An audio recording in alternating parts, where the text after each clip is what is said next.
Oh no, don't do that. Give me another message.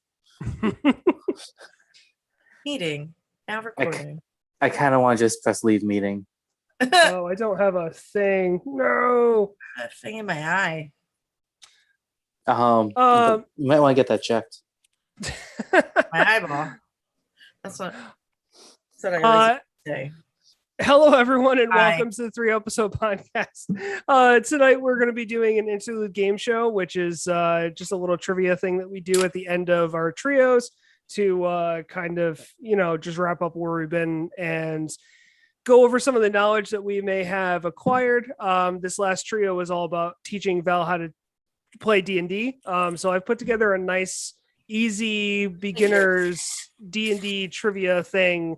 It's going to be a point per question, no Jeopardy tonight, just simple trivia. So let's see how that goes. I wanted to start out first while we wait and see if Snacky is going to join us. Ryan, why don't you give us a nice little summary and how you think that campaign went and how you think Val's first D&D intro went down? I think it went really well. We didn't really do any combat necessarily, so that was pretty much the only thing that she missed out on, like, actually doing, because you guys knocked those fucking guards out so quick. Finger guns? Yeah. Hashtag finger guns? Yeah. But I mean, it has inspired me to want to continue that campaign. I have ideas for how I would continue it. Like, I have a storyline that's pretty much the storyline of how I was going to continue our Thursday night campaign. Okay. I like know exactly how I was going to start it and everything. So I think that went pretty well. I probably could have prepared a little bit better, but whatever. Right. That's tradition. I have no frame of reference, Ryan. So yeah. I thought you prepared wonderfully. I prepare a little, but not a lot. If you prepare, it becomes pointless, because if I had prepared what I had prepared, you guys kind of like went a little, like that beginning part. I was freaked out because I was like, they're just gonna walk away. They're just gonna walk away. Wait, hold on. I have a question. What do you do in that situation where nobody engages? Nobody engages? Well, at the beginning of a campaign like that, pretty much you try to like continue what's going on and try to get them into the campaign another way. For instance, if you had like not talked to that guy, maybe I would have done it. I don't even know. Maybe like we could have been gone off and done some other things, and then later on he was being beat up, and then we intervened, and then he gave us it. Or it's literally just flying. You have a general plan, and then most of it, as far as DMing is concerned, is just flying by the seat of your pants. And figuring it out as you go. You have to be very good at oh shit, what do I do now kind of situations. So how I live my life. I mean yes. I like to have a few things planned.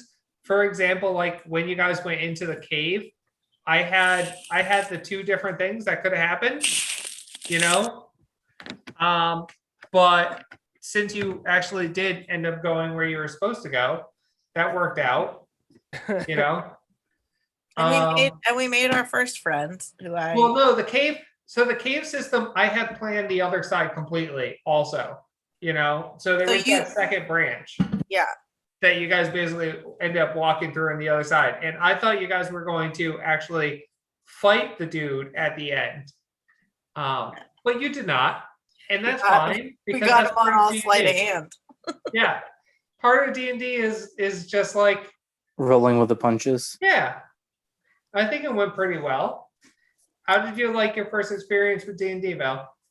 I liked it. I still felt like like I need to get a handle on how to ask for what I want to do. Yeah. And I need to get a handle on like what each of the things what each of my like skills or like what. Yeah. And I think that will just come with more gameplay. I don't think that's something that you can like. See, you started. Usually, we started you as a druid because like that was very much so something that you would play, and it felt very you. But like normally, like if somebody's starting to play and they have like no idea what they want to play, I would be like, here, play a fighter character, because a fighter character doesn't have abilities as much. Like they don't have spells, they don't have abilities, so you don't have to worry about any of that until like level 3. And by then you're like, you start to understand how D&D works. But as a spellcaster, you're like given all this choice, and it's kind of like you can use that. And basically the best thing to do as a brand new D&D character is to throw the spaghetti at the wall and see what sticks. Yeah. That's the best thing, because I'm never going to discourage you from doing that, especially as a new player, because we're not going to sit here and have an argument about rules about things. Yeah. Whereas, for example, I play on Monday with people who have been playing years and years and years, and we have half of our sessions are arguments about rules, because that's just how we play on Monday, and that's just how things like shake out, because everybody knows every character. Like everybody can, if I was like, oh, you all have to switch characters now, everybody could go, okay, I know I am a cleric and these are my abilities because this is my level, I just need to know the stats. And it's a completely different thing. I feel like D&D is almost more pure when you first start playing it in a lot of ways, because you're like, okay, I just want to make a story, and that's what it is at the beginning before you start like I mean, you did such a good job of like allowing me to do what I wanted to. You were kind of just like, if I was like, hey, I want to do this wacky thing, you're like, okay, how can I allow her to do this and like have her expand her experience, but also at the same time keep her within the realm of possibility. So it was good. Like I was not expecting it to be that good. I was kind of expecting to like have no idea what I was doing, and I still kind of felt that way a teeny bit, but I had a good idea of what was going on. D&D in its purest form should be 90% improv, 10% rules. Yeah. I mean, I kind of thrive. My brain is someone that thrives in the space of improv. Yeah. Like that's kind of how my brain works, is just shit randomly pops in and I go on it. And so I think that works also well with all of you, because you just say something and then everyone else is like, yeah, okay, let's do that. And that's how we got the ill-fitting Goldilocks uniforms and the finger guns guy. and that's how we ended up with Chunk, our baby boy. Yep. And I'm gonna save Chunk and put him off to the side. Yeah, Chunk will be alive. If you kill Chunk, it's the end of you. Yeah, I would. If Chunk ever goes dies, where we go. Yeah, if something ever happens to Chunk, I'll raise hell. I feel like if we did a longer campaign, Chunk would. I have ideas for Chunk. I have like background for Chunk in my head now. That's really fucking fun, and like I could definitely see Chunk being like one of those characters. You ever watch a show and there's that one character that just seems like a joke, and then 3/4 of the way, usually it's in an anime, like 3/4 of the way through the show, it's like, oh shit, wait, no, there's a whole backstory to that character, and that character is actually like extremely important to what's going on right now, and it's great. Like, do you know what character? Do you know what character that is to me when I think of what you just said? What? Is Tormund Giantsbane from Game of Thrones, the redheaded guy who was in love with Brienne. I feel like he was like thrown into the script as like a joke character, and then like in season 4 or 5, they're like, "Hey, let's give this dude a backstory and like have him do some cool ass shit." Yeah. Season 5. Yeah. Was it season 5? Yeah, when they Season started 5. to like, because like he became this like fan favorite. Everyone loved him because of like he, even without speaking, he had these crazy looks on his faces, and everyone loved him. People were like, we need him to be a hero. So that's this used to be like a half Game of Thrones podcast because we would always end up talking about Game of Thrones. Really? Yeah. Oh, Yeah. I am so glad that I missed that wave because I would have been screaming in anger. So on that note, we're gonna do the quiz because Snacky is eating. That's you know how it goes. So he's eating, so he is not going to join us tonight, but he will be on next week for episode 1 of our next trio. I'm going to open this High Limb cider that I've been asking for forever. You did it. John, I'm proud of you. Our sweet boy John finally got me. You did it. Which one is it? It is honey pot, and that's actually really fucking delicious. Very good. Honey pot's good. Honey pot is good, and it's also really good. It's really good. What did I mix it with one time? I think I mixed it with cinnamon whiskey, and it was really good. I gotta yell at John that he comes down and brings you presents and he doesn't bring me anything. Oh my god. Okay. Ooh, this is a fun little backdrop. I think I've seen that. Yeah. So so let's start this. Oh, it just goes straight into the fucking Jesus, how do we know who's going when? So I have holy shit. Yeah. I told you. So if you humans listening and or watching, there is a huge storm system going through apparently all of New England. Yeah. Because in Connecticut and Massachusetts, there's wacky thunder. So if you hear, I just heard it, Justin. It just hit me. Yeah, that's 1 second. weird. I gotta see. There's a car alarm going off. I gotta make sure it's not mine. oh my god. Yeah, I don't know. It's been the weather. I can't believe we're talking about the weather now. This is what we've become. I This is mean, an old people's podcast now. I know. I mean, we can talk about adult underpants and fiber supplements. Keeps me regular. Was it your car? That was not my car, so we're good. Okay, so this is Was it Amber's car? What? Was it Amber's car then? No. So this is how it's going to go. So we're going to go in order. If you don't know the answer, then the question is just done. So you just get one chance to get your 100 points, and then we'll see who has the most points at the end. Not competitive. This is just a fun game. Like I said, really easy questions.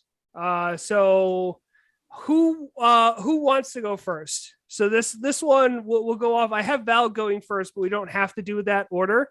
I can go first because this is totally not something that Val would know. I was gonna say I don't know 30% of the words that are here. Yeah. Okay. I was gonna say we'll go first. We'll go Ryan, Val, Steve. Or do you want to go first, Steve? We'll do Steve, Ryan, Val. I'll go first on this one. Steve, which of the following classes does not have a hit dice of D8? Warlock, Druid, Monk, or Sorcerer? Sorcerer. Okay, job, so what Steve. does that mean? Tell me what that means. A sorcerer would have a D6 for a hit die. So the hit die is the amount of HP that a character gains per level. Okay. Yes. Or you could use it to heal on a short rest. Cool. Yes. Yeah. Okay, next question goes to Val. So do you remember, Val, the six stats, the intelligence, charisma? I remember those. Yeah, the one that we had to like pick numbers for. Yes. Right. Yeah. Okay. Yeah. So the wisdom stat affects all of the following skills except. So which of these does the wisdom stat not affect?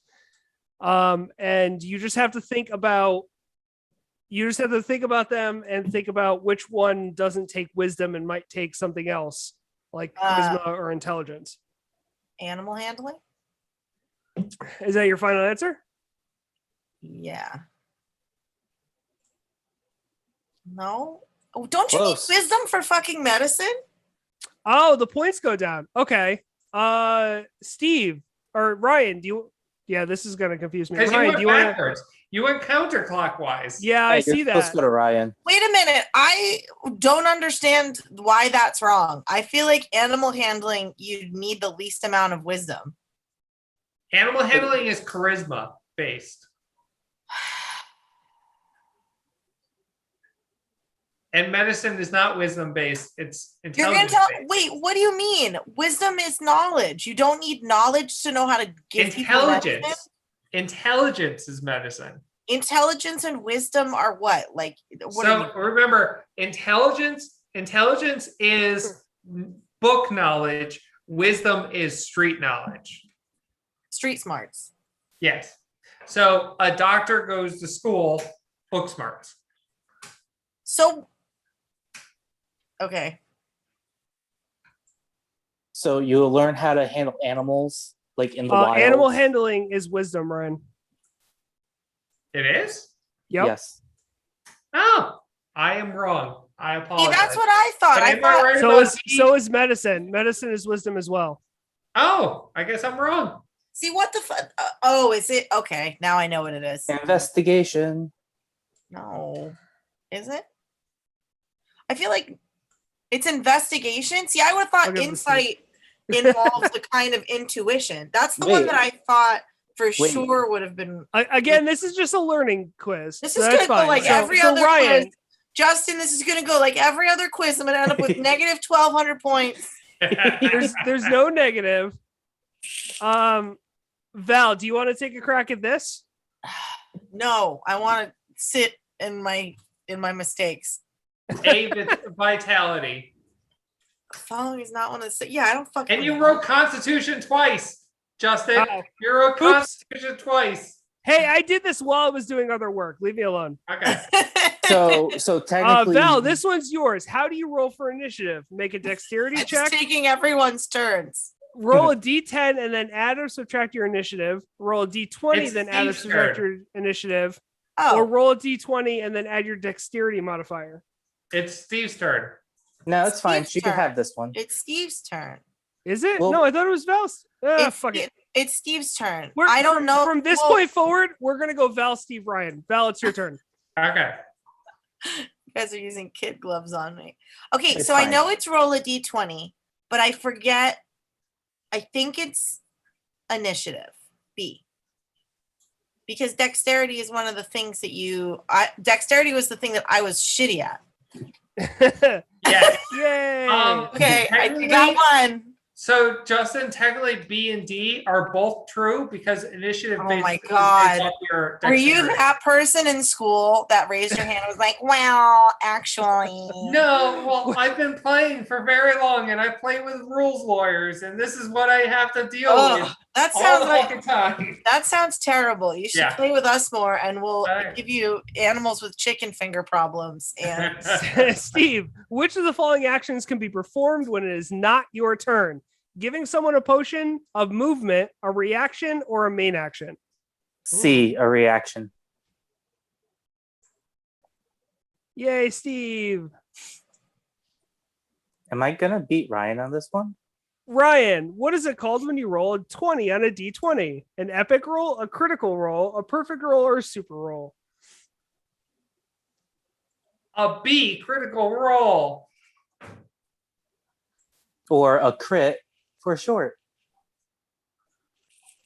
You guys are saying nat 22. That's when you roll a 22. Natural 20, yeah. Yeah, yep. Okay.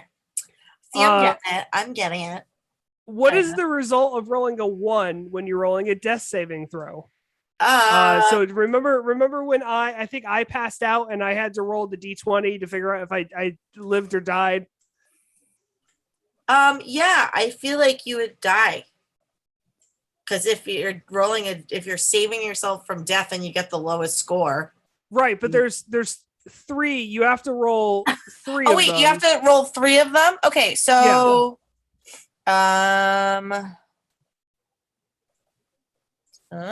don't fucking know. You definitely don't stabilize. Then you wouldn't do instant death. I don't know what 2 failures means, so I'm going to say disadvantage on the next roll. So you have to get 3 failures to die, or 3 successes to succeed. Oh, then you would have the disadvantage on the next roll because you're starting off with 1, right? Well, no. So you're rolling your death saving throw, and you get a 1. I better give a final answer. I don't understand. I don't understand. So I know Didn't really do this. Well, I did it once, but so there's a column that has 3 dots on one side and 3 dots on the other. And you roll a d20 on each of your turns. Well, you can roll it more than 3 times, but you roll a d20 in each of your turns, and if you get a certain number, you get 1 saving, and a certain number, 1 failure. And if you get 3 failures, you die. And if you get 3 successes, you succeed. So there's 3 fail slots and 3 success slots. And each of your turns that you're down, you roll d20 to either fill one of them. All right, so then it would be 2 failures, right? Yeah. I did not remember that from when you did. I remember you doing it, but I wasn't paying attention. Steve, HP is determined by strength, constitution, initiative, or armor class. Ooh. Can I phone a friend? Ooh. Okay. Val. Stop. Well, the problem here is none of these answers are correct, but okay. Oh my God, Ryan. I am gonna phone a friend, and I'm gonna phone Ryan. One of these answers is partially. I need to know, but this is good learning. I need to know why these are all wrong. Okay. All right, Val. It would be the Constitution. I'm on the phone. Hello. I'm on the phone with. Hello. Hey, Val. How are you? All right, let's think this through. All right. Hold on. Wait a minute. She ran away. Hello. I'm ready. Wait, I gotta get my phone. Oh God, is he grabbing the dildo? This banana is so bruised. We don't have any bananas. This banana needs to be bred. You've got other long, slender objects in your house, specifically in your bedroom. They're in a drawer. They're in a drawer. Ring, ring, ring, ring. Banana phone. Wait. I don't understand. Explain to me why all of these are wrong. I mean, he left. Yeah, he left. He's going to get the other. He's going to get his phone. Oh wait, I could also use. There you go. Val, where are you? Hello, I'm on the horn. Hello. I've got you on the horn. Go ahead. Okay, cool. Hi. So let's think this through. Is that Gary? What about armor class, huh? Is that Gary? What did No, we it's name? Richard. Oh, Richard. Why did I say Gary? It's a very convenient phone. You can just stick it to things. So tell me why this is wrong. All right, wait. Let's go through. Let's Okay. think about this. So, A, strength. So, is strength could make you strong. Right. Does that determine your health? Let's put a note. Maybe it's strength. Is it initiative? What does initiative do? Your initiative is your plus or minus on your skills, right? No. Initiative You just did a question before about initiative. That I got right somehow. Yeah, when you take initiative with something, what do you do? Roll a d20. No, in real life. When you take initiative, you actually do the thing. Yeah, you start doing a thing, right? Yeah. So that's initiative when you start doing the things. Okay, so it's right. That doesn't seem like it would have to do with your HP. No. Now armor class. What do you think armor class is? Your protection, like your shield and weapons and shit, right? Yeah, true. Yep. It determines how much armor you're wearing, but is that really your health? No. All right. What about your constitution? Now, what do you think constitution is? Well, your constitution is how much you can stomach something. Yeah. Well, yeah. Your constitution is how strong you are. Well, how strong you are of not strength like muscles, but constitution is like how much you could take of something, right? Yeah, like how ballsy you are. Yeah. So what do you think? What do you think the answer is? I still don't know. Think about it. Think about it. Think hard. Let the hamster run on the wheel. Run on the wheel. I don't think it's any of these. It is one of them. One of them does contribute to health. What do you think health? If you go to the doctor, what do you think is going to take? The doctor's going to be most impressed by your strength. Your strength. It'll be your strength. How strong you are. You could lift heavy things, but you might die the next day, right? Because you ate something bad, and you're strong, and you ate poison, and you died. Initiative is just how fast you start doing things. That doesn't sound like health to me. No. Armor class is how much metal stuff you could put on your body. Doesn't sound like health to me. Now your constitution is how long you could have that poison in your body. So that's gotta, HP has to be constitution then. I don't know. You gotta give Regis his answer. I'm gonna hang up. All right, I'm gonna hang up with you and then I'm gonna call Steve. All right, good luck. All right, thank you. All right. Oh yeah, this is Steve's fucking answer. Hold on, Justin, please be quiet. I'm calling Steve. Hello.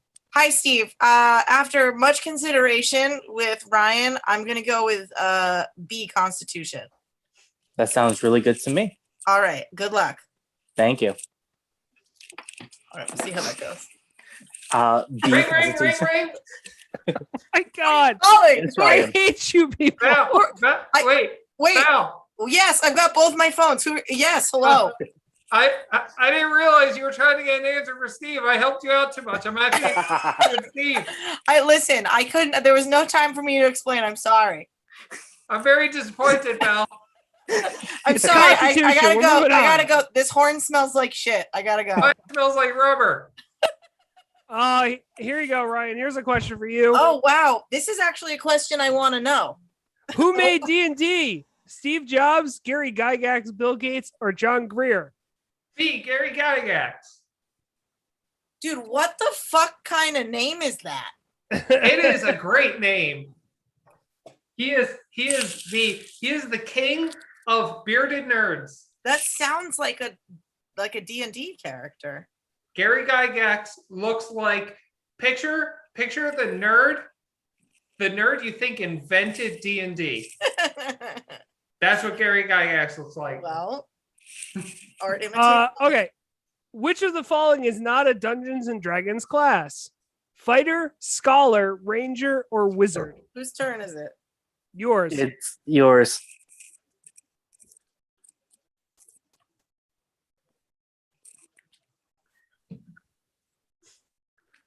Oh God, no more phone calls.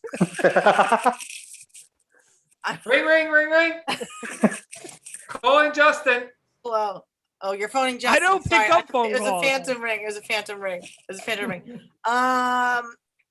do you want? Could I take a poll? Could I use my lifeline to take a poll of all the other players and see what they think? Yeah, go ahead. Okay, hold on. I'm gonna three-way call. I didn't realize that this was Who Wants to Be a Millionaire. Hold on, I'm gonna three-way call. I'm three-way calling Steve and Ryan. Ring. Hold on, I'm calling everyone.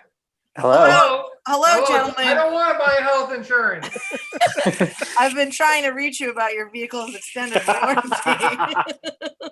I need a quick question. All right. This isn't Steve's question again, right? No, it's hers. This is mine. I'm just very uneducated about D&D. All right, ready? Which of the following is not a Dungeons and Dragons class? A, Fighter, B, Scholar, C, Ranger, or D, Wizard? If I was doing this question, I think I would go with B. Go with B, Scholar. If I was doing this question, I would go with D.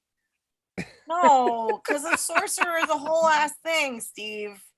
Is it? All right. Are you sure? Steve, I love you, but I'm going to let you go.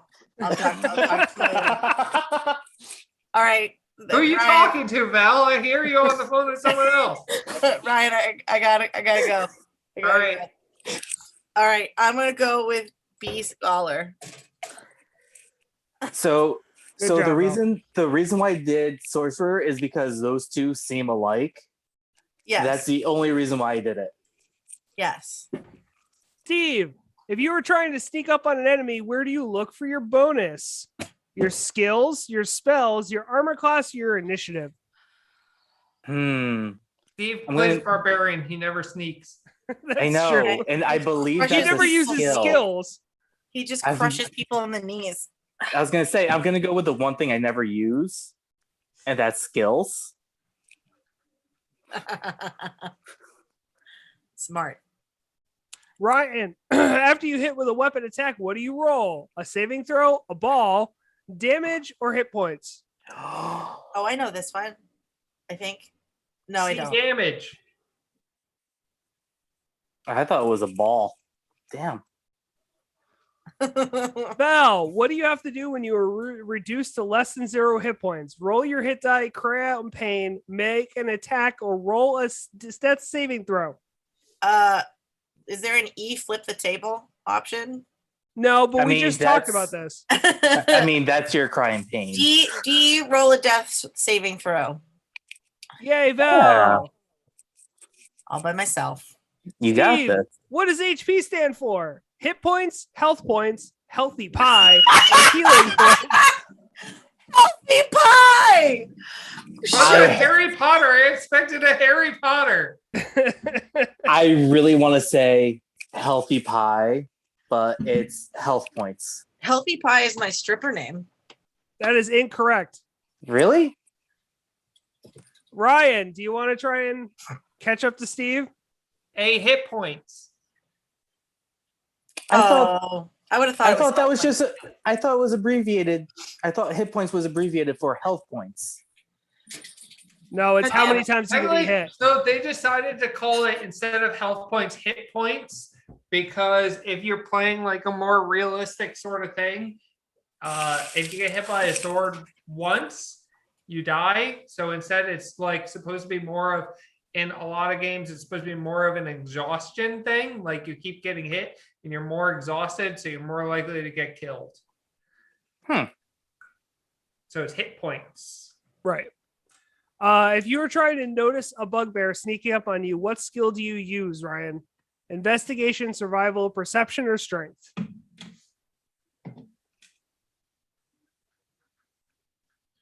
I'm gonna go with C, perception, Yeah. but you could technically use survival if you were looking for its tracks. Val, What's a bugbear? Something you didn't encounter. Like a tardigrade?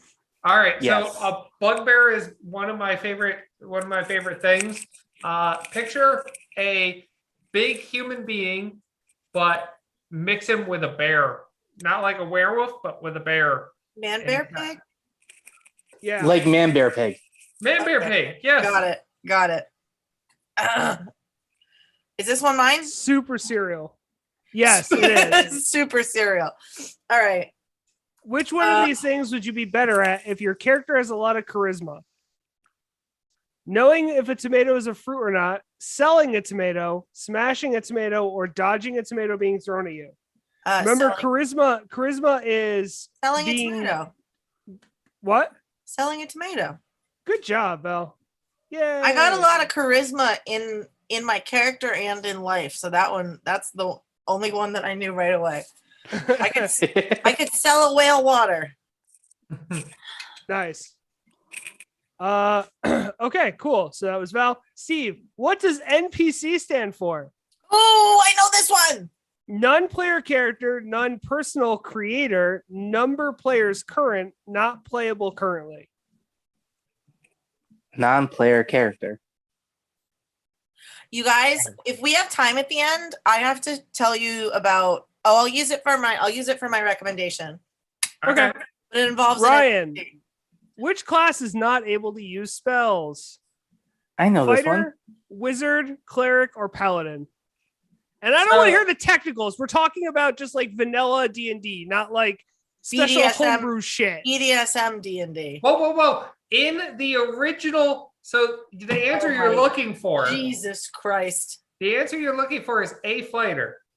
But Val may interest you in a fighter character that is called a Eldritch Knight. So you're a fighter, but you then start getting magic to help you fight people. It's a really fun class. I'm really surprised you didn't put barbarian in there instead of fighter, because barbarians don't get spells. I mean, technically, if you at level 1 take the magic initiative feat, every class can use spells, but yes, but vanilla as they are. Yeah. Which is why I'm surprised you didn't put barbarian. No kinky Val. D&D allowed.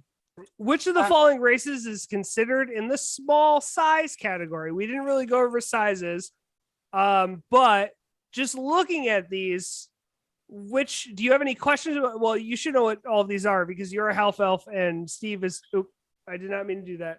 I forgot I had touchscreen. It's a dwarf, right? Because you were like 3 feet tall. I don't know what a halfling is. Well, it's not a dwarf, so we're back down to 75. Do you want to take another guess? Yeah, halfling. Yeah, that was my fault. What's a halfling? A halfling is basically another word for a hobbit. Oh, wait, a dwarf is. Technically. Hold on. In the Tolkien universe, a dwarf is shorter than a hobbit. Yeah, Some well, of them Tolkien are, go yeah. take his running novels and walking Listen. novels and go shove them up his ass. How dare? How dare? Steve, what was the last edition published of D&D? 3.5, 5th edition, 6th edition, or D&D Advanced? 5th edition. Yay, Steve. How do you guys fucking know that? Because I played 3.5 before. Oh, God. and Of course Ryan gets this question. DM stands for what, Ryan? Dungeon Master. I want to say B for Darling Man, but I know that's not right. I heard Darling Man. Everyone else heard him say Darling Man, right? I heard Darling Everyone Man. else heard him say Darling Man. Yeah, I heard him say Darling Man. I Sorry, thought it Ryan, was- that's not right. thought it Val, was do you Dick- want to steal? Yes, please. I'd like to steal. Okay, what is it? C, Dungeon Master, please.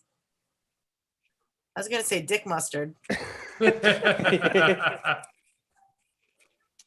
Val, the original Dungeons and Dragons box set. Oh God, there's 3 like hard ones at the end that I put in because I was trying to stump Ryan, but just take your best guess at this. The original Dungeons and Dragons box set was released in what year?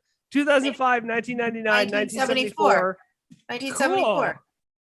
I looked job, that up. Val. I looked that up in the beginning. That was one of the few things that I did look up was what year this bullshit was started. Steve, which one of these creatures was created originally just for D&D? A beholder, a hobbit, a troll, or a kobold? Ah. A beholder. Good job, Steve. Interesting. Ryan, which one of the following video games use D&D rule mechanics? Neverwinter, Offline, Skyrim, World of Warcraft, or Baldur's Gate? D, Baldur's Gate. I for sure would have said one of the other 2. Val, what is another name for dark elves? Sub-elves, night elves, drow, or Sferdnablu? I didn't see anything about the word drow. So I'm gonna say B night elf. Wait, are you gonna call a friend? No. Okay. Wait, isn't there 3 lifelines? Yeah. Yeah, what's the other one? There's Is it the audience? There was No, the we asked the 50-50. audience. We asked the audience and we phoned Phone a friend. And So now there's 50-50. the thing is, 50-50. So you gotta, I'd like for you to knock off 2 of the answers, please. Okay, it is not sub-elves and it is not them. Okay, well that didn't help me.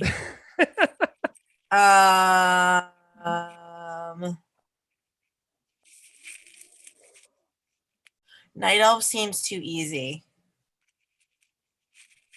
I'm gonna say drow. Night elf seems too easy. Yeah. I didn't see it anywhere researching elves. That's interesting. They're evil elves. Val won. Yeah. They're evil elves? Yeah. Yeah. Can basically. you be like a half drow if you want? You can play a full drow if you want. Oh. You can play a full drow or a half drow. The problem with drow is they are susceptible to sunlight in the rules. So if you're in sunlight, you basically get a lot of negatives. Yeah. On your rolls. That's why you got to wear very, very big sunglasses. Yeah. Yeah, like those comical like party store ones that go this wide. Yeah. Yeah. See, look, Val. They're emo elves. Oh, they're like, why are they so horny? Like all of their outfits are like super horny, except for that one that's puking spiders. But like, what was the other thing that we had that you had a question on that we were trying to explain what it is? Do you know what a beholder is? Oh, bugbear. I do want to know what a beholder is.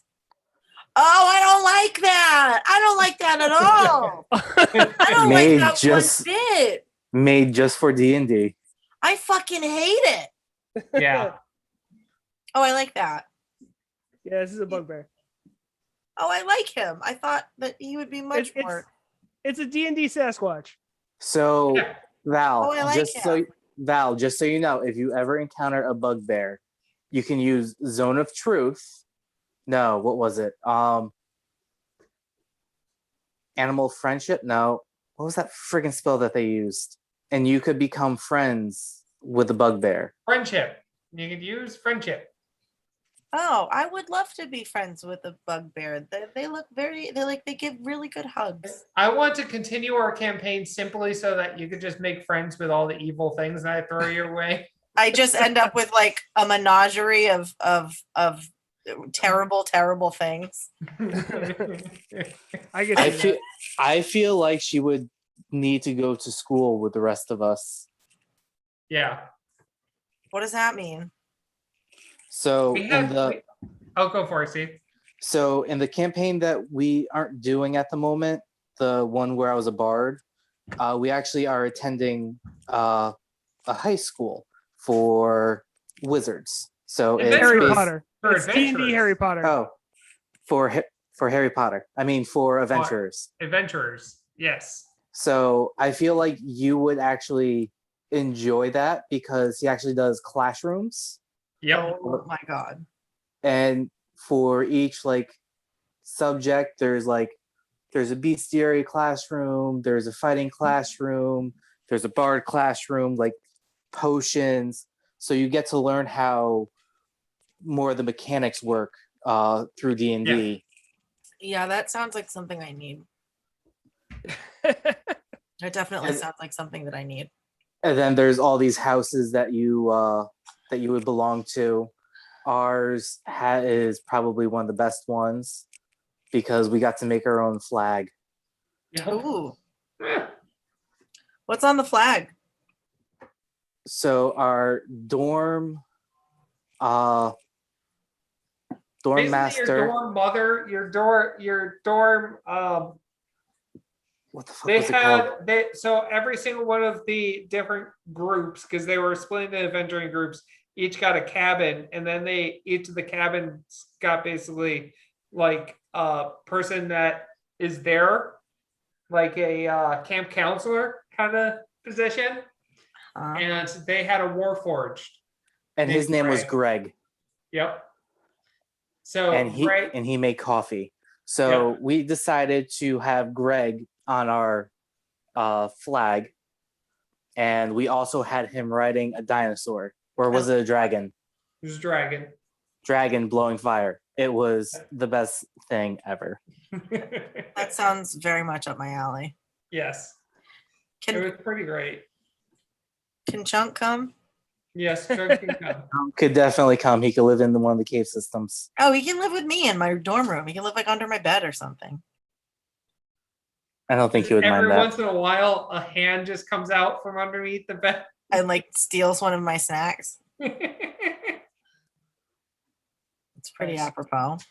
Yeah. Yeah, okay. So we've covered D&D. What are your closing thoughts, Val? Because we've all played D&D before. This was your first time. Give us some of your closing thoughts, some of the things you like, some of the things you didn't like. That kind of thing. So I think for someone like me who is like pretty naturally imaginative and has like this sounds so fucking narcissistic. I have like a good natural sense of humor and a good sense of imagination. Those are two things that I possess. I think if you have those two things, you can kind of maneuver pretty well as an amateur in this game. I think it's I would assume that a lot of this game and how you learn has to do with the dungeon master or masters that you interact with. I think that this game could get super like my experience is all super positive because you guys were all supportive and kind of treated me with kid gloves when I needed it and also like let me do my thing when I wanted to. But I think it also like has the possibility, like anything, to get like stuck in the nitty gritty if you have like a DM that's like being a pain in the ass. Yep. But I mean, I said this to you guys before, I've been like trying to get into like right before the pandemic hit, I was trying to get into like just a D&D group as like a newbie to try and play, and I was like reaching out to people, and then obviously that everything went to shit, and so I'm like really excited to like finally get to do it, especially like knowing now that we can do it online. I'm interested to see how it would be in person. I think that amazing. I think it would be even more. Yeah, I think it would be even more fun because like I can see and hear your reactions now, but like in person it's even funnier.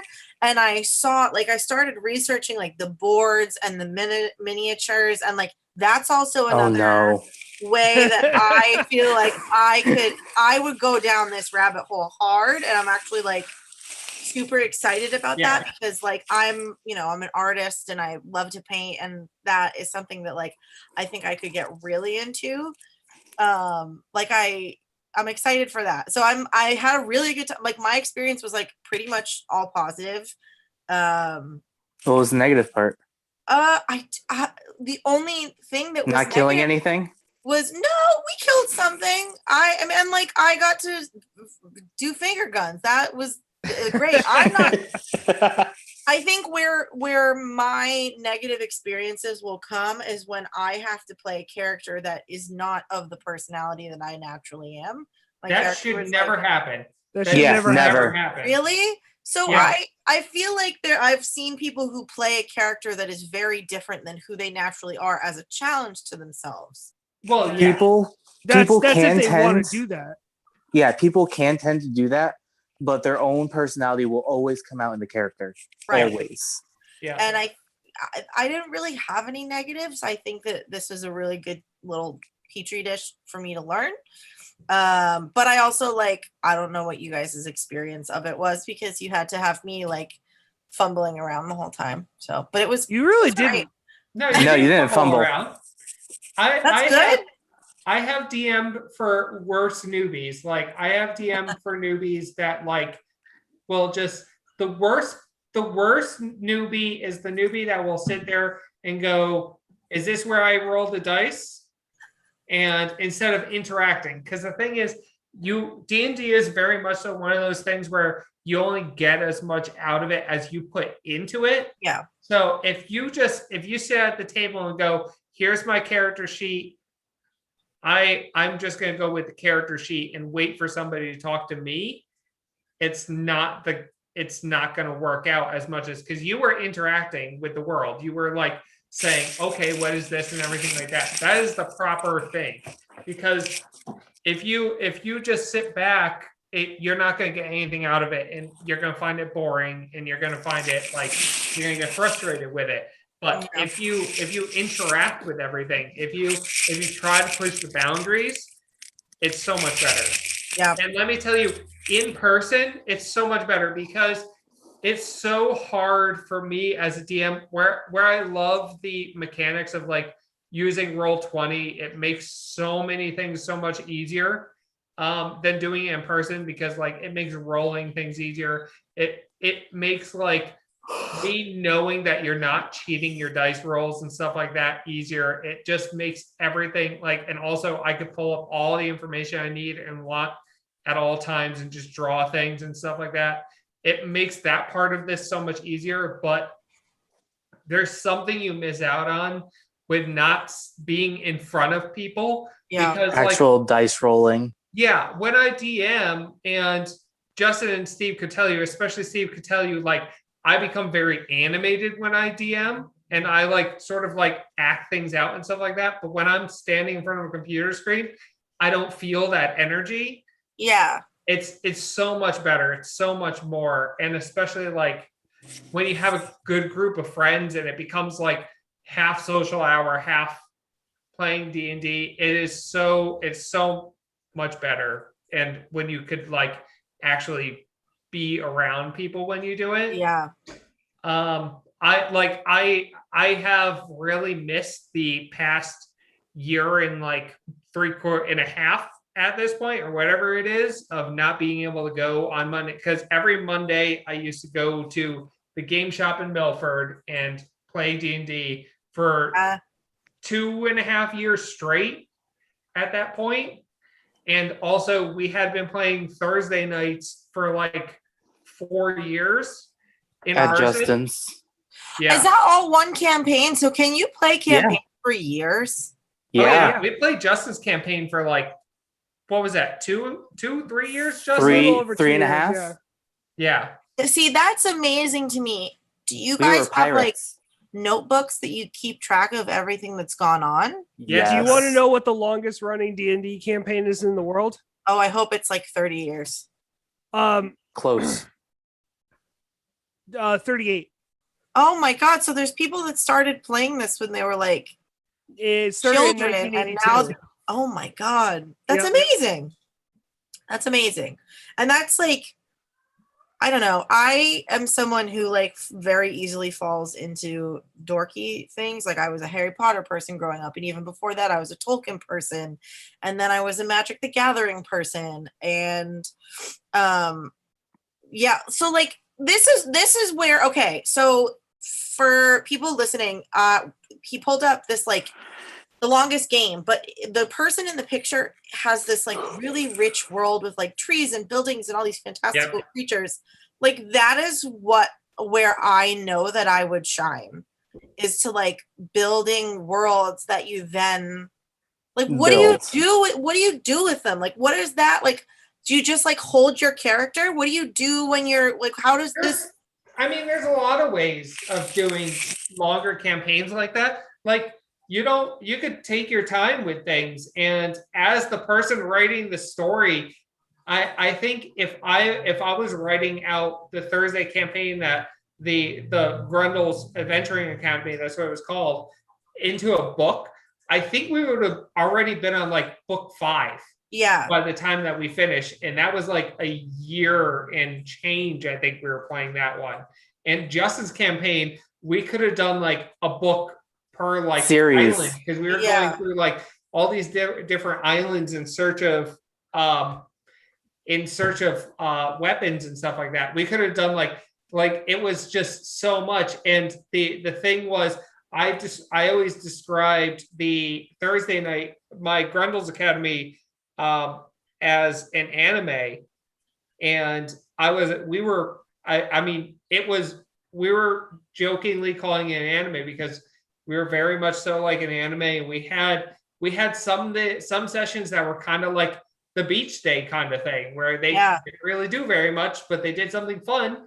Like they went and they had a concert at one time. They went and played a concert. I actually wrote a song.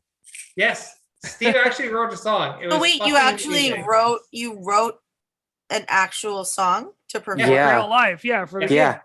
Do you know how many poems and riddles and diagrams, and I have books and books and books of shit from my campaign of just like maps and riddles and this entire cave system that they're in and what they do here and who lives here and races and cultures and cults and just when you start building a world for D&D and they start exploring it, it literally explodes because it's like they go to this island and there's this dude. Okay, well, they need to know the backstory of this dude. This backstory of this dude goes here and goes to this island, and then this island gets connected to penguins. This one. And, or the penguin islands.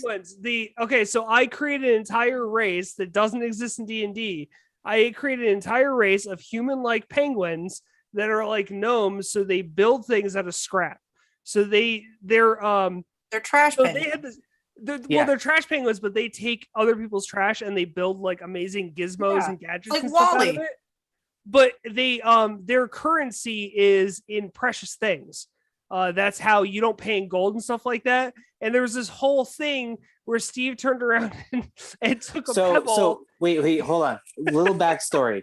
I was playing a barbarian, full on, not really smart, was just learning like how to interact with people. And one of the first things I saw when I got to the island was two penguins handing each other a smooth stone. So I grabbed one. I'm just like, okay, I could do this. He kept on trying to give penguins stones, but he was giving it to male. And because the whole thing with men give females pebbles. So he's trying to give penguins pebbles, but he couldn't tell the difference between the males and the females. So he was giving males pebbles and they were getting insulted. Unless there was one that really liked it. Nope. Didn't get that lucky. Well, he wasn't trying to give it as like he was trying to give it as payment. He thought it was payment. All right. Yeah. So let me wait, Val, here, let me show you this. This is my master document for the Thursday night campaign. Oh my goodness.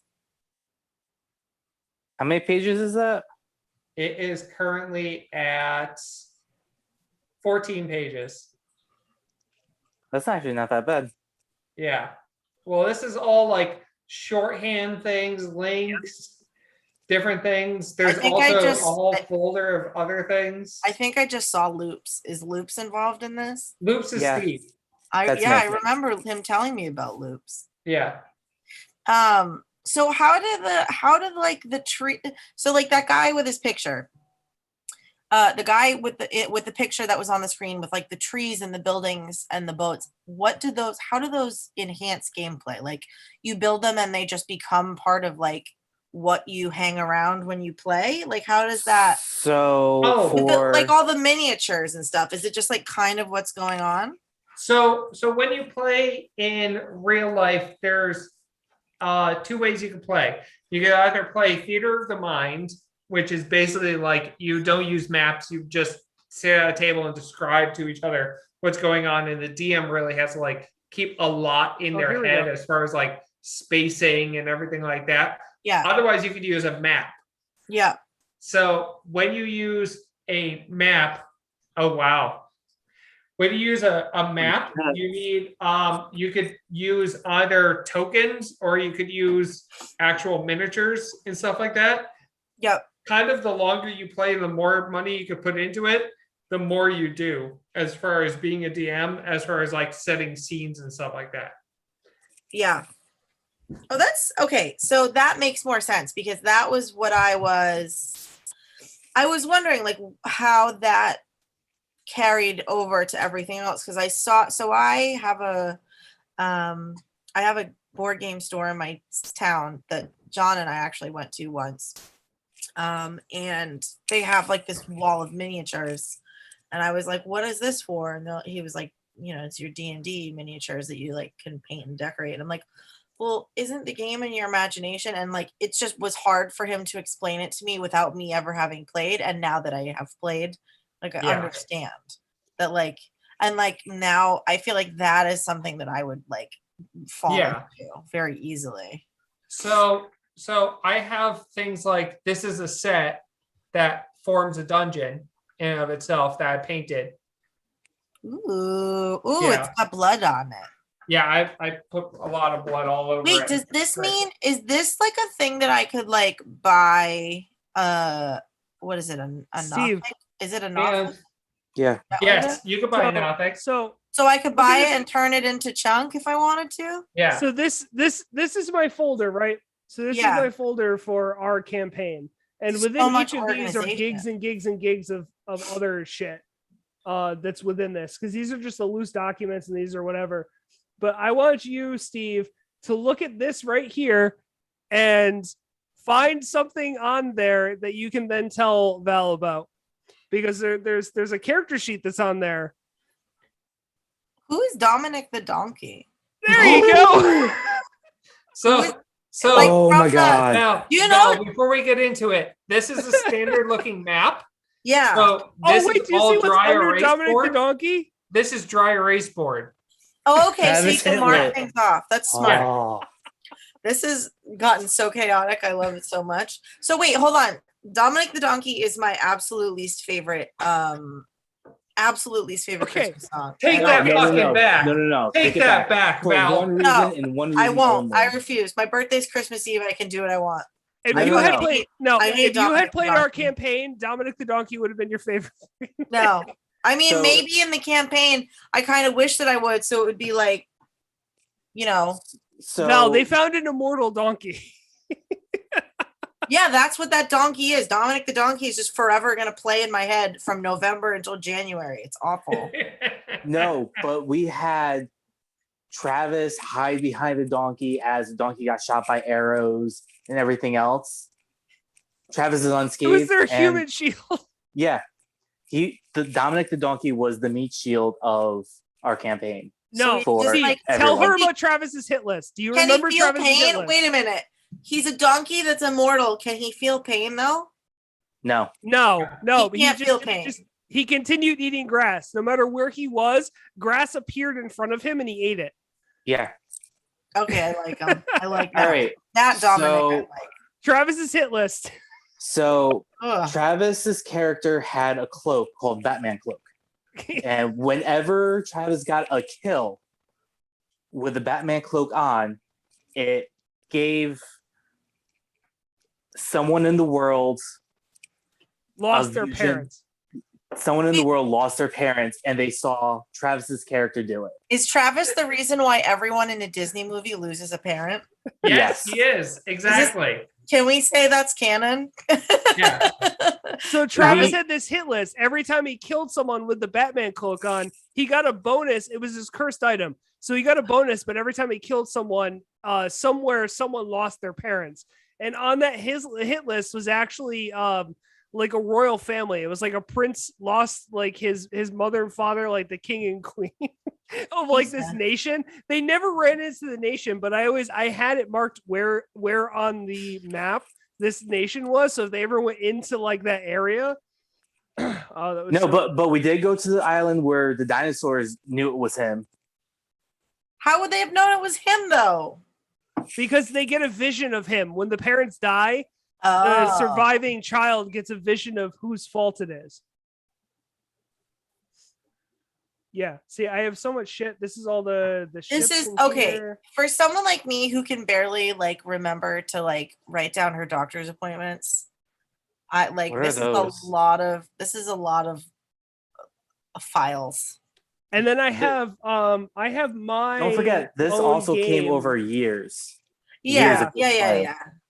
I have my own game that I need to finish making. I don't remember where it is. I think it's down here. The zombie one? Yeah. I have the files for it right here. The core rules and then the character sheet. Yeah. I really want to incorporate. Do you guys remember the movie Inside Out? The one where she like her feelings are like all different characters? Yes. I really want to put Bing Bong in the D&D campaign. I think Bing Bong would be like the correct amount of chaos for a D&D campaign. No. Too much? More. No, you need more. More chaos? Yeah. Well, that's the thing. Okay, I feel like that's going to be my driving force for playing this game, and I'll give it time. It's like, now that I know the rules, like how much absolute mayhem and chaos can I cause with like no regard to the you want to know what real chaos is having your druid, aka Ryan, turn into a horse, having me ride into a town. Oh my god. And having a horse fuck the shit out of someone's wife, staring right at them as I butcher their kids. Like a horse cuck? Yes. They did such horrible things in my campaign. See, that's mayhem. That's definitely mayhem. Yeah, they did such horrible things in my campaign. Oh my god. I'm very much, and like I don't really know much about the alignments, but I think I'm very much chaotic good. Like I want to cause trouble, but no, I don't want to like fuck or kill anybody. No, Val, no, we were pirates. There was a temple that they needed to get into, and I basically made like a loose assumption at them that they needed to do some kind of sacrifice on this altar. So they turn around, they went into town. Brian's character turns into a horse. Steve rides the horse into town, grabs the first blonde chick that they find, brings it back to the altar, and just literally annihilates this chick until all of her blood is all over the place. That's what happens when a bunch of men do anything. Did the first one not work? The first one didn't work, did it? No, the first one didn't work because she wasn't the virgin. She was a virgin. Dude, this is just the plot of Jennifer's body now. Well, no, remember that in the original Pirates of the Caribbean where they turned around and the first one they did the blood didn't work for the curse, and then when they take Will, they're like, just drain all of the blood just to make sure. That's literally what they did. They're like, the first girl didn't work. Just fucking destroy this one. Just dump all of her blood. I feel as though I need to be. I would be along for the ride, but I would be doing something else, like knitting the sweater. Like the entire other party, like our entire party did not really. Yeah, was the rest of your party just kind of like staring at you guys, like yes, yeah. Yes. Travis's character on fire, and oh god, how big can parties get? Can the games be like as many characters as you want? 6 people to 1 DM. Yeah, that's not bad. I've done 10 people, and it was fucking chaos. Yeah, that sounds chaotic. Yeah. After a certain point. If you have to go in order, your turn would take like 3 hours between your next turn. Also, that's also true. Yeah, it gets kind of boring. Yes. Well, I think that this is something that I'm definitely gonna continue. You definitely need to play the other side of, other than the talking aspect, play the murder hobo. Try it out. I don't want to murder anything. That's the thing. The minute you do it, you feel so much better. I don't want to. But Val, that makes me very interested in your character, because you saying that if we continued the campaign, I would try to find that breaking point, and that would be a fun point for your character to just like drive me to the point where I'm like, just fucking kill him. I would just find your tipping point for horrible human being that your character would just be like, I am such fuck you. Yes, I am someone who, like, my threshold, and this is like I spent a decade in early education and dealing with tiny children, so I think my threshold in like this type of game would be very, very high, and like very much like protect all life and solve your problems without killing anyone. Till the first one. Right. Okay. So I feel like there would be something that comes along and it's just like fucking Chinese water torture. And you're just slowly poking me over hours and hours of gameplay to the point where I just lose my shit and go and like murder a town. You will always remember your first kill. See, that's the thing. I don't think I would want to kill something, but I also don't know. Nobody's bothered me enough to want to kill them, because I do have that part of me that wants to kill everything. It's just buried very deep.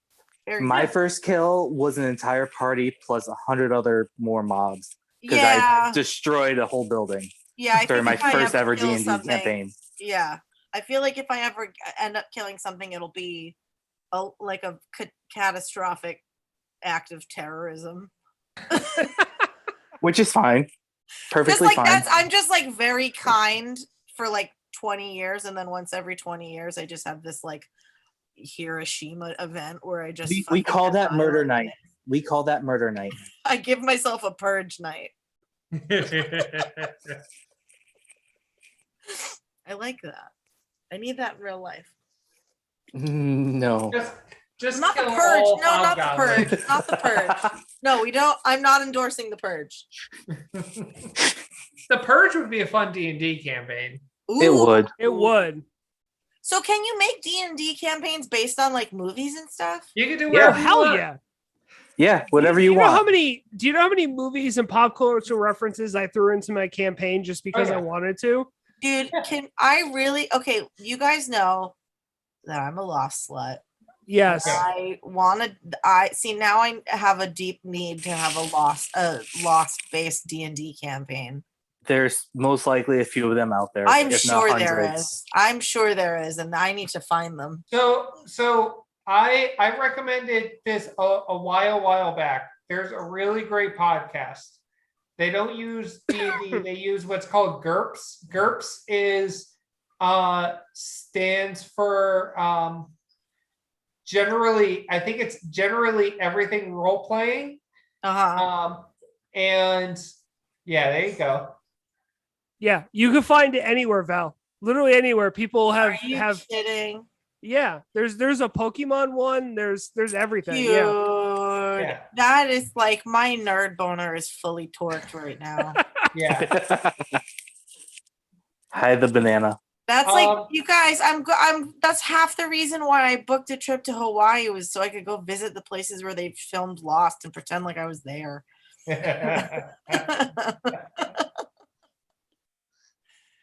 Oh, you're gonna rub the sand and be like, "This is where the plane was." Yeah. You don't. If you don't think that I'm coming back with a vial of sand, you are fucking delusional. I'm gonna sleep next to it every night and kiss it and say the numbers out loud every time. I've never watched Lost, so I have no idea of any references for Lost. It's so good. I don't even know how to describe it.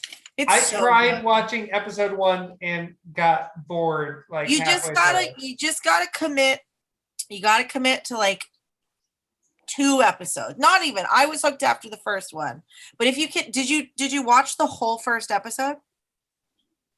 No, I watched like half of it. I think. Okay, if you can commit, and I'll say this because I was like this about Game of Thrones too. I had to like start it 3 times before I got into it.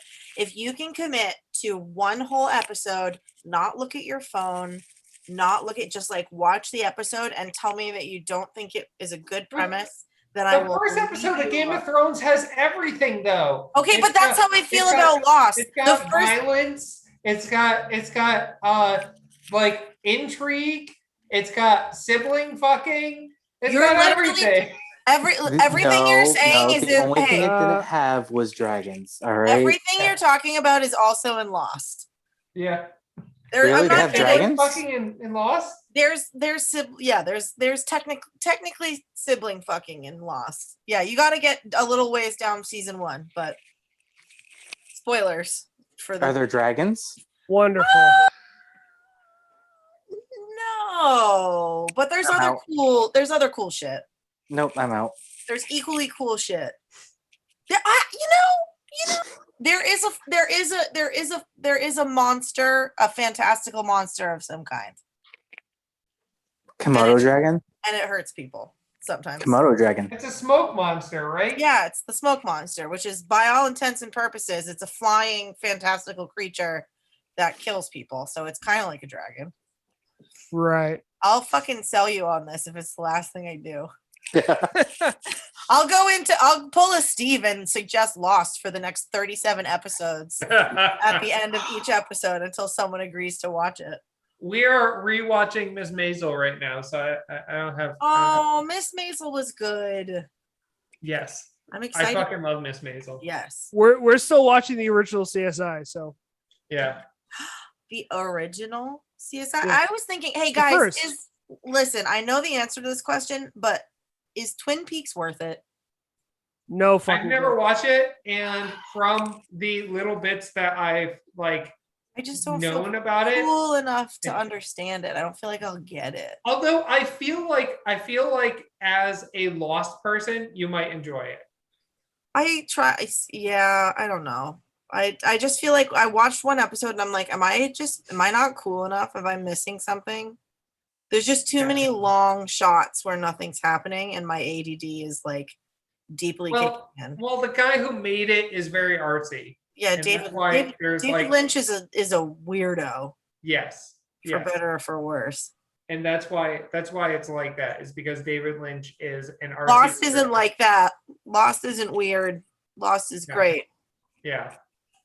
Well, outside of recommendations, I do recommend the first season or the first original CSI because it's fucking good, and it's coming back in October. So CSI is old, isn't CSI like 20 years old now? 2000 is when it started. Yeah, that's when the first season started. So hell yeah. It's all enough to drink. Yeah. Yep. Yeah. Okay. So before we get to recommendations, why don't we talk about what we're going to be doing next? I have ideas, but I want to go through them with you guys. That's what this is for. Right. So that's basically what this is for. So what do we want to do? Yeah, originally. I'm gonna defer because you guys know what I always want to do, but there's 6 episode. I want to do the sex trio because I think it's fun. The only thing I have against doing the sex trio is I don't know exactly how we would do the sex trio. But see, that's where I would come in. I will take the time. I will take it upon myself to orchestrate it in such a way that it's not just a bunch of people sitting around talking about boners. Okay. Like there will be a section where we sit around and talk about boners, but like I feel like there's so much.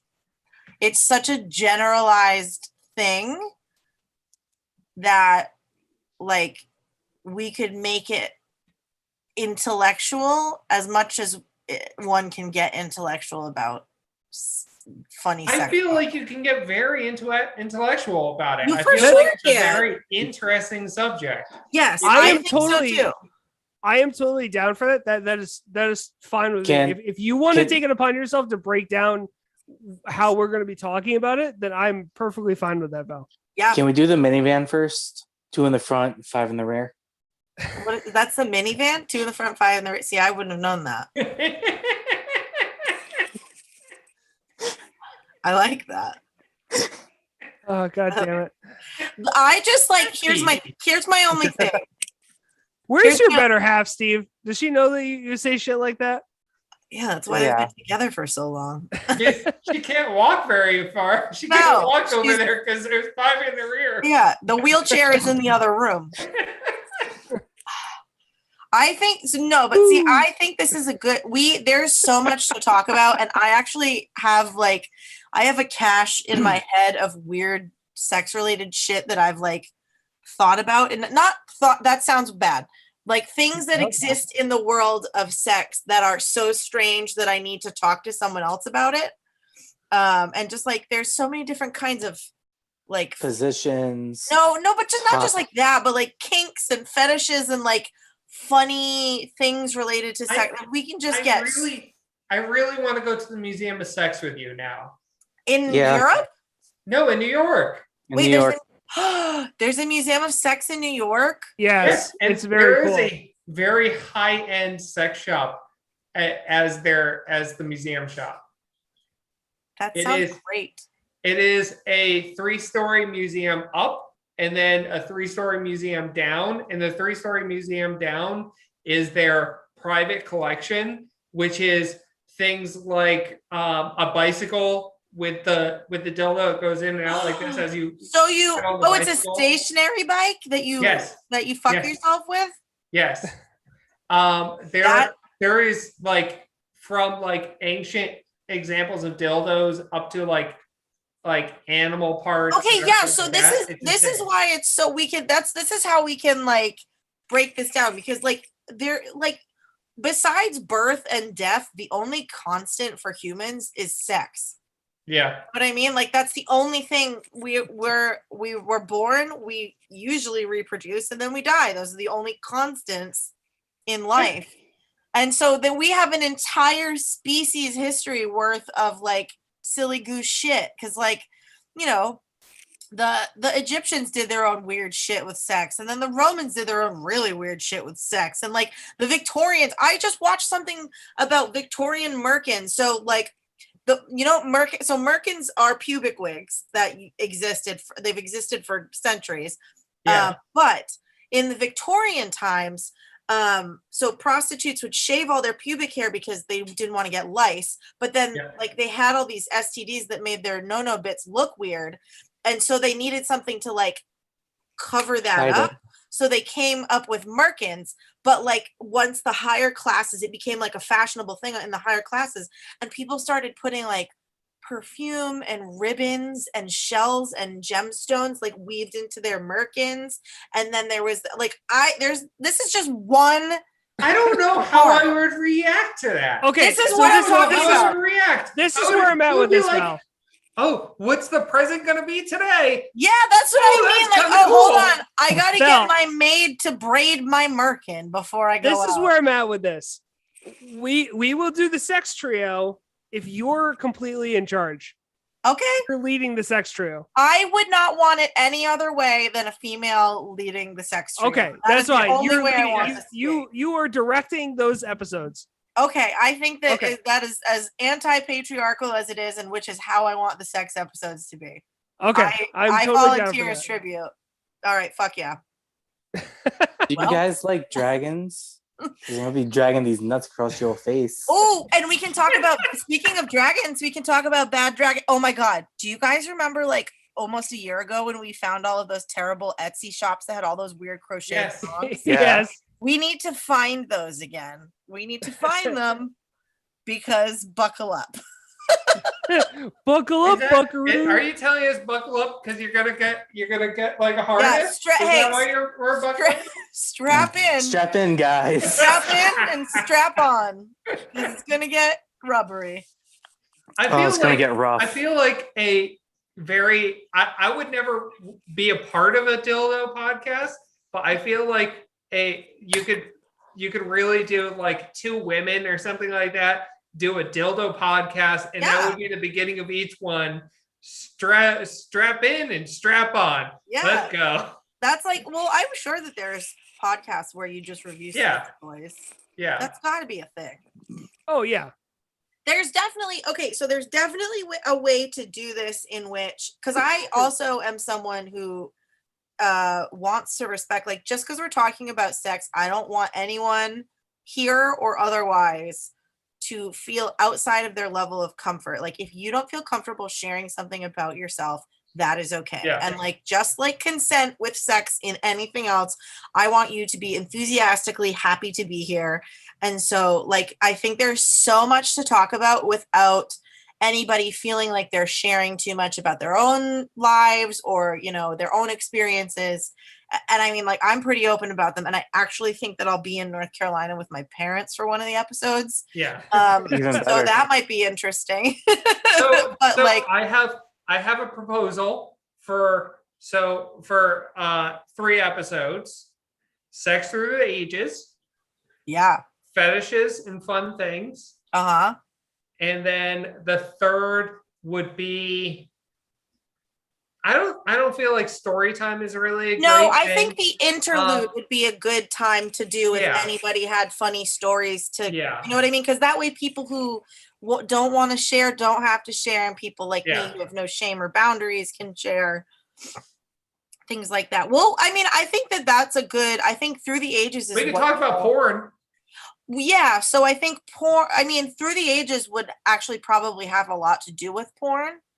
I'll have to look at it and like kind of suss out where things would go. But I think that those two to start, Sex Through the Ages, and then like kinks and like different things would be a really good middle ground. And then I need to think of it. Sex, and I can't wait for the quiz, Justin.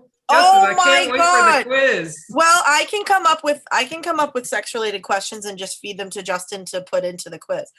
That's easy. Fine. That's easy. Oh my God. Well, and also I know I can't say this with 100% certainty, but I think that John said in the chat that if we did the sex trio, that he would pop his head in. He would pop his head in for a little, but don't hold me to that. Yeah. He did. Don't hold me to that. He did. Let's talk about sex, baby. Let's talk Yeah, about I'm gonna wear my dude, I have so many a recording good of you. I'm gonna get a recording of you singing that, and that's gonna be the intro to each of the sex episodes, Steve. I want that as my fucking. Holy shit! This is gonna fucking suck. I'm gonna do it anyway because I don't care because it is sex. I am so excited. Sex. I have shirts that have very vulgar things on them that I'm gonna wear, and I'm very excited. Cool. And I'm gonna hide. Should I hide sex toys? Wait. I'm strapped in and strapped on for this. I was against it. I was going to argue against this, but I'm strapped in. Look at the shirt that I'm wearing right now. I've been ready since before. I've been ready for months. Okay. On that note, party. Ladies and gentlemen, it is recommendation time. Who wants to go first? I think someone said they had one that they were saving. Right? I had one. I got one. I'll go first. Yeah, go ahead. I'll give you guys time to think about things. So I am going to recommend a movie I just watched actually the other day called The Predator, which is, I guess, the next movie in the line of the Predator movies. How it started with a space chase with a predator going after another predator.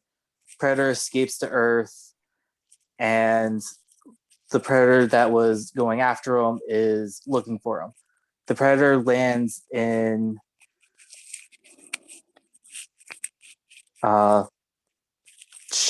mind fart again. An island, right? Huh? He lands on an island, right? No, not an island. He lands Mexico, somewhere in Mexico. Okay. And he runs into like fucking A. Delinquents. Fuck. I had this all before. It's okay, Steve. The words are hard. Yes, they are. It's 9:30 and no one's caffeinated. Let's be real. I'm also not nicotined. Do you need me to call you, Steve? I can always call you. On the banana phone? This has slowly gotten more bruised over the episode. It's still nasty. I have to eat this tomorrow. You need to keep that out of places, Val. I know. Listen. It's got to be a non-porous surface. Non-porous surface with a flared base. Okay. Because soup. Yeah, because we don't need hospital trips. Oh, that's part of what I can talk about is things that people have been pulled out of people's asses. You're welcome. You're welcome. I love There's a whole website. I love how you were just like asses. This predator falls into the hands of the government of the U.S. The guy who originally sees the predator was like a sergeant general who they were going to kill because he's seen too much because of outside aliens and everything else. And it turns out, like throughout the movie, he's with a bunch of other convicts who are also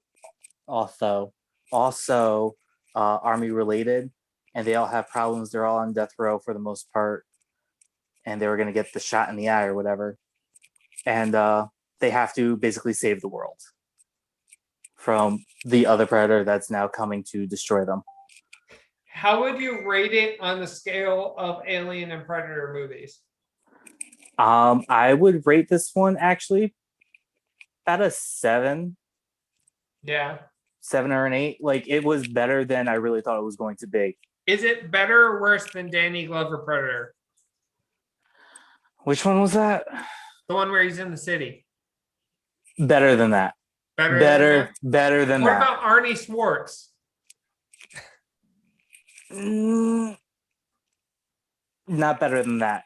No. Nothing beats the original. Nothing beats the original. Okay. But it's still a really good movie. it takes place after Predators, and you learn. Apparently, they learned why they go after your skeleton is to make themselves a better killing machine. Okay. So, and the predator that they have to get rid of, the big predator, is after a little kid. Yeah. Technically. So. But I feel like this is a question that we should always be asking at the end of everybody's reviews. Where exactly do you watch that? I watched that on Hulu. Okay, cool. So yeah. definitely Hulu sometimes surprised me with the movies. So yeah. That's interesting. Like I saw it a few times and just like, all right, screw it. I like the Predator movies. What's this one about? It was made in 2018. I just never knew about it. Yeah. Like the what was the movie with what's his name from Brooklyn Nine-Nine in it that was really fucking good? The Groundhog Day one. Oh. Palm Springs. Oh, Palm that Springs was a so Hulu good. movie, and it was such a good fucking movie. Yeah. Yeah. That was such a good movie. Yeah. Okay, Val, I think you had one saved. Yeah, so my recommendation is the shirt. So this company is a company called Don B Tees. It's DonBeaTees. And they have a ton of like silly fish related shirts. They have other stuff too, but so for my brother's birthday, parents' anniversaries all kind of rolled into like a couple of months. And so as for a present, I got us all these like matching pink shirts, but with different things on them. Like my brother's says absolutely torqued with like a really long fish on it. My dad says significantly sauced with a different fish. My mom says lightly fried. So it's like all very funny like things about fish, and there's like different animals on them, but they're really funny when we all wear them together. So I love those, and I'm really excited, and my brother apparently has gotten a ton of compliments while wearing his. So it's donbtees.com. And then what was my other one? Did I have I don't know. That reminds me of, what was it, freshman or sophomore year, where we had a project, Justin, with that we had to learn all the names of the fish and everything. That wasn't a project.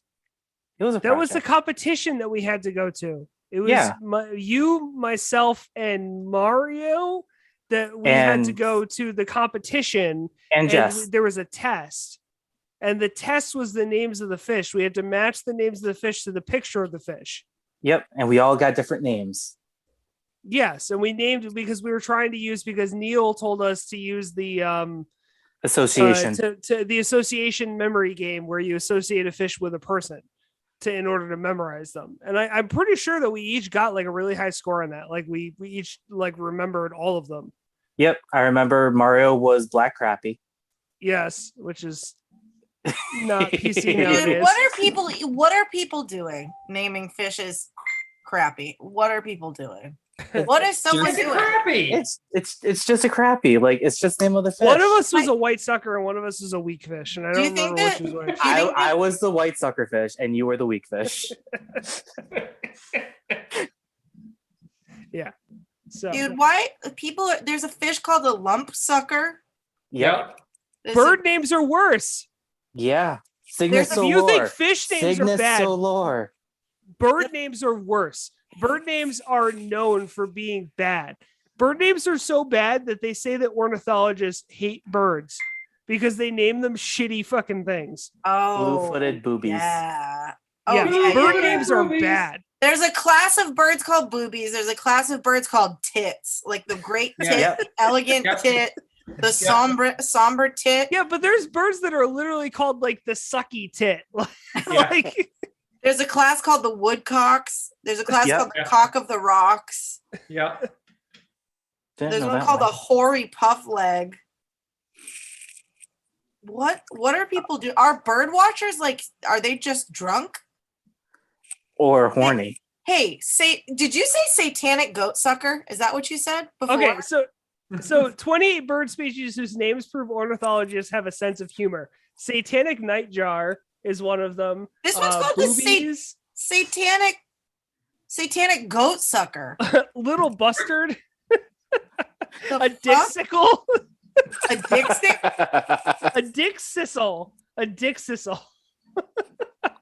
Tiny sky tyrant. There's literally a bird called a tiny sky tyrant. What are bird people doing? There's a bird called the go away bird. That's me. That's me. That's just Is me. that like a mockingbird? It just opens its door and goes, "Go away!" And it goes back 50 in the back tit birdhouse. babbler. The fluffy Tit back blabber. tit babbler. The sad flycatcher. The smoo. Meow. Oh god, these are so bad. I feel here's Tropical the thing. fish people are way too in love with their fish, and we name them like weird things like Angel This is babies. yeah, this is my angel fish. This is my rainbow fish. This is my The sweet nugget present from heaven fish. Wait, here's one that you would enjoy, Val. The ruffed-faced shag. My 20s. It's just my 20s. And the things that I did. I gotta the noisy listen. PETA. Ugh. I feel like bird people, like, it's must be so time consuming to just sit out in the woods waiting for, because you can't make birds come over, so you just have to, like, they probably sit in the woods and like smoke weird shit and get drunk, and then they have like, oh, that's a new bird, what are we gonna call it? Call it a fucking great tit. No, here's a good one. It's the ruddy pigeon. What's that bird, George? It's a fucking ruddy pigeon. Ruddy pigeon. No, so one guy goes to the other guy, what are you doing? And the other guy goes, oh, I'm looking at a nice pair of tits. And he goes, that's my wife. No, the birds. There you go. Right here. I hate it. I hate it.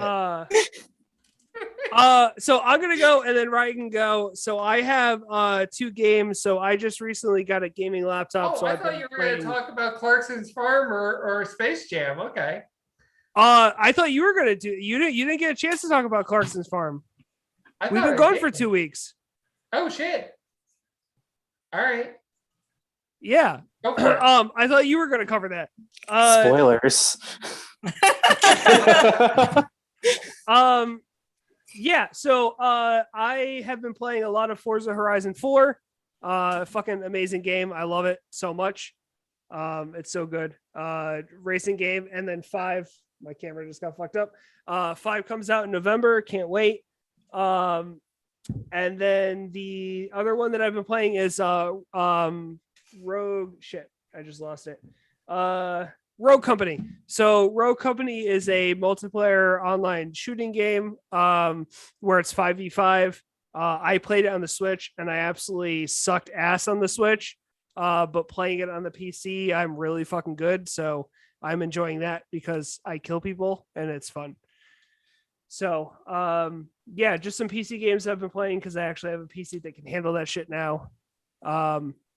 And then I don't know if you had something different, Rye. I could talk about Clarkson Farm if you want, because Clarkson's Talk Farm about is fucking Clarkson's amazing. Farm because I want to talk about Space Jam. Okay, so my main recommendation is going to be Clarkson's Farm. It's on Amazon. Jeremy Clarkson from Grand Tour, and before that, Top Gear. Clarkson, May, and Hammond. Jeremy Clarkson has had this farm since 2018, and apparently in 2016, and apparently in 2019, the guy who ran his farm retired. So instead of getting someone else to run the farm, he decided it would be a cool project to try and do it himself. A person who has no experience running a farm at all. Or manual labor of any manual sort. labor at all, because he's generally a lazy person. So he decides to run his farm, and he has to buy equipment and buy seed and figure out everything out. And Amazon follows around and documents it, and it's literally like watching Top Gear or Grand Tour with just Jeremy Clarkson doing farm stuff, and it's fucking hilarious. It is so good. It's one of the best Amazon shows that I've watched. It's so fucking good. I recommend it. Clarkson's Farm. You get it if you have Amazon. So watch that. And then Ryan can talk about Space Jam because we both enjoyed Space Jam despite thinking that we are going to fucking hate it. So Really? it turns out Space Jam is mind-blowingly fucking awesome. It is so good. And now the more I think about it, the more it's fucking amazing that they made this movie. LeBron James is a shitty actor. The fucking story behind it is dumb to like middling at most times. But they pulled off doing the greatest. They pulled off basically a Steve, did you know Rick and Morty is in Space Jam? Rick and Morty is in Space Jam. What? So okay, here I was listening to the McElroys. They were playing this game earlier. The craziest shit that you wouldn't believe that's in Space Jam. Fucking Rick and Morty is in Space Jam because they have to go find all the Looney Tunes that have all been spread out through this whole entire WB universe. The whole movie is basically an advertisement for everything that WB owns, to the point where you're going, oh shit, WB owns that shit? Really? So they try to have to go find Coyote and Roadrunner, and they go into the Mad Max Fury Road universe. Really? Yes. And they warp into, they're in a car, Bugs Bunny and LeBron James are in a car driving across the desert, and that's when you see Roadrunner going past in apocalypse gear, and then you watch as Coyote is on top of a truck holding a spear, and he sprays himself in the face with the spray can. He holds up a sign that says, "Witness me," and then he goes and he fucking jumps off the truck. It is the fucking greatest scene. Like that, like 5 seconds made the whole movie turn from I'm barely gonna watch this. I'm gonna put this in the background too. I need to rewind it to watch this shit. It was so fucking good. And I had to send pictures to Justin like, you want to believe that this shit exists? Here, look at this. And then where do you think they find Elmer Fudd? Where would they? I don't know. Where would they? I don't know. Where would they would find Elmer him? Fudd be? So the next scene starts as Austin Powers opens a door and goes, Dr. Evil. And Dr. Evil turns and goes, no, they go, Dr. Evil. It's the mini-me scene. We have created, the first mini-me scene. The first mini-me scene. Yeah, except for instead of mini-me walking out, it's Elmer Fudd dressed as Dr. Evil. This movie was made for people our age. It was not made for children. There is nothing in this movie that was made for children. There is references to Clockwork Orange in this movie. There is references to everything. Rick and Morty were experimenting on the Tasmanian Devil. Yeah. That makes sense. Yes. That makes sense. Like, you won't 100% believe they're in this movie until you see the clip of them in this movie. It is fucking craziness. I wanted to hate this movie so bad. Yeah, seriously. I recommend hate watching it because by the end, you're going to go, I actually enjoyed this movie. This movie, God damn it. It maintained what the first movie was about. And there is a really great thing. Can I spoil my single favorite movement part of this film? It is the best thing. Yeah. If you're gonna spoil the one that I think about in the locker room, don't, because it's one of the greatest moments. I'm not gonna watch it. I'm not gonna watch it. Okay. Spoiler alert! If you want to, if you want to watch the locker room, they're in the locker room and they're all down because, of course, they lose the first half, just like the first movie. And that's when Daffy Duck comes strolling in and he goes, "Guys, I found an old friend. I found Michael Jordan." And they all go, "What?" And then you look and you see someone walking down the hallway. With his Nike sneakers. Is it Michael B. Jordan? It's Michael B. Jordan. Yeah. Michael B. Jordan is in this movie. That's good. That's good dad humor. That's very good dad humor. Fucking gag. He is in this movie, and they all turn and they're like, "That's not Michael Jordan." And Daffy Duck is like, "It's been 25 years. I thought he was the same guy. I don't know."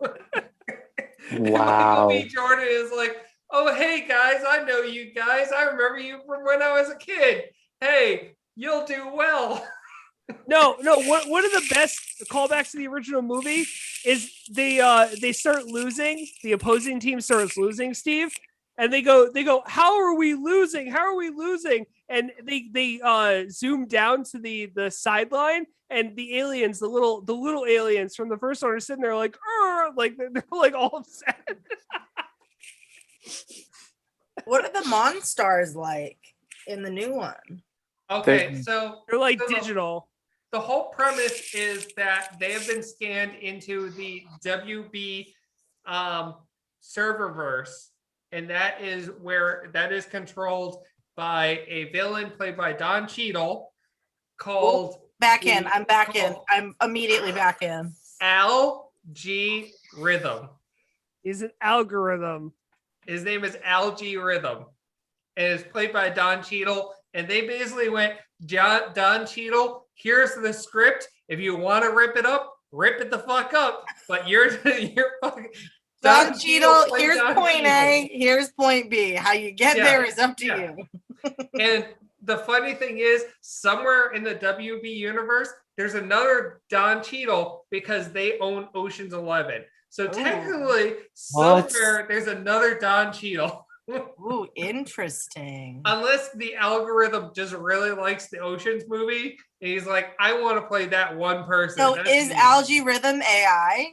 Yes, he's basically an AI. He's an algorithm. They fuck that shit up. They fuck the computer shit up, but no movie ever gets the fucking computer shit right. But so the joke is the algorithm is trying to make the perfect movie franchise.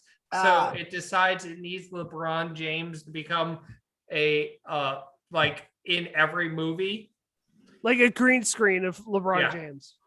That they're basically just gonna scan LeBron James in, and LeBron James doesn't even have to be in movies at all. He could just be. They just like put him in every movie, like a deep fake. Yes, exactly. Yes. Okay. But then they Tron him into the serververse, basically him and his son into the serververse. And it becomes a whole thing of like he has to learn that you can't be a shitty father to your son. Who would have thunk it? Yeah. It's a surprisingly decent movie. It's weird to me, and like I know that this is aging me, but like it's weird to me that LeBron James has kids, because like I still forget. Do you guys remember when he was like he came into the league at like 18, right? I think so. He was he was the youngest. He broke Kobe Bryant's record, right? As the youngest person in the league. So? I think so. I don't know. I could be talking out of my ass, but I know he was one of the youngest people to get drafted into the league. And I forget that like that was like 15 years ago. I'm not sure, but on that note, we gotta close up, guys. Okay. All right, I'm gonna get our shit together for the sex episode. This is exciting. Her research is just gonna go on the computer to find good porn. I'm just gonna watch 12 hours of porn a day. Are you just gonna get really horny until you can't be horny anymore, and that's when you're actually gonna do your research? Yes. Yep. I'm gonna be so dehydrated. I'm gonna order Pedialyte from Instacart right now. Am I gonna have to do like one of those empty first before a date thing before each episode? We're all just secretly jerking off underneath. We're all just like.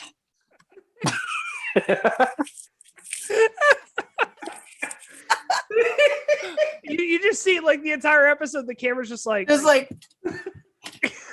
no! I gotta go. Immediately. What are you guys talking about? I don't understand. We just keep throwing tissues and paper towels over our shoulder. I don't know. Every so often, someone just goes mute and goes. Oh, okay, I'm good. I'm fine. I'm good. No, it's all over the cat. Oh, I gotta find a way to like put something over this so it looks nasty. Get some glue. Oh man, God. I'm so excited. This is the whole reason I joined this podcast. I was told they were. Val is going to fulfill her destiny next week. Yes. Until then, please make sure to follow us on all of our podcast locations, Spotify, iTunes, and anywhere that you can get podcasts. Make sure to subscribe here so you can get notified when we go live and know when other videos go up. And if they are listening to us or watching us, Steve, what do they do? Like, comment, subscribe, hit that bell notification, tell us that you watched it, and it'll definitely let you know whenever we update new episodes. Yeah. How's that? There you go. Everyone say good night. And we will see you next time when we start talking about the nasty. Steve, I ate your phone. I'm sorry. Oh no!